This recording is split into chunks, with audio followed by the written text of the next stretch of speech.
Hallelujah. എന്തുകൊണ്ടാണ് ആമേൻ ഈ യുദ്ധത്തിൽ നമ്മൾ പങ്കെടുക്കേണ്ട, പങ്കാളിയാകണ്ട എന്ന് പറഞ്ഞത്?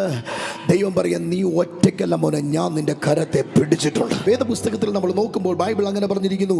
ആവർത്തന പുസ്തകം ഡ്യൂട്രോണമി ചാപ്റ്റർ 20 വേഴ്സ് നമ്പർ 1 അതിന്റെ 1-ാമത്തെ വാക്യത്തിൽ ഇങ്ങനെ പറഞ്ഞിരിക്കുന്നു, നീ ശത്രുക്കളോട് യുദ്ധം ചെയ്യുവാൻ പുറപ്പെട്ട് കുതിരകളെയും രഥങ്ങളെയും നിന്നിലും അധികം ജനത്തെ, മനസ്സിലായോ, നിന്നിലും അധികം, നിന്റെ കഴിവിനേക്കാൾ അധികം, നിന്റെ സാഹചര്യത്തെക്കാൾ അധികം, നിന്റെ എക്സ്പീരിയൻസിനേക്കാൾ അധികമുള്ളതിനെ കാണുമ്പോൾ പേടിക്കരുത്. മിസ്രൈം ദേശത്ത് നിന്ന് നിന്നെ കൊണ്ടുവന്ന നിന്റെ ദൈവമായ യഹോവ നിന്റെ കൂടെയുണ്ട്. നിന്റെ കൂടെയുണ്ട്. ദൈവം എൻ്റെ പക്ഷത്തുണ്ട്.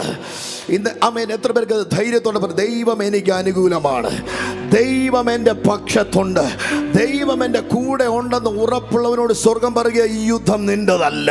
ഒന്നാമത് നമ്മൾ തിരിച്ചറിയണം, ദൈവം എൻ്റെ കൂടെയുണ്ട്. ദൈവം എൻ്റെ കൂടെ ഉണ്ടെന്ന് ഉറപ്പുള്ളവൻ അറിയാം, ഈ യുദ്ധം എൻ്റെതല്ല. ദൈവം എനിക്ക് അനുകൂലം, അത് നന്നായി അറിയുന്നു. കമോൺ. എനിക്ക് പ്രശ്നമുണ്ടെന്ന് നന്നായി അറിയുന്നല്ല, എനിക്ക് വെല്ലുവിളി ഉണ്ടെന്ന് ഞാൻ നന്നായി അറിയുന്നല്ല, ദൈവം എനിക്ക് അനുകൂലം. Even in your conscious and subconscious mind, come on, train your mind to understand that you are not alone. നീ ഒറ്റയ്ക്കല്ല, ദൈവം എനിക്ക് അനുകൂലം.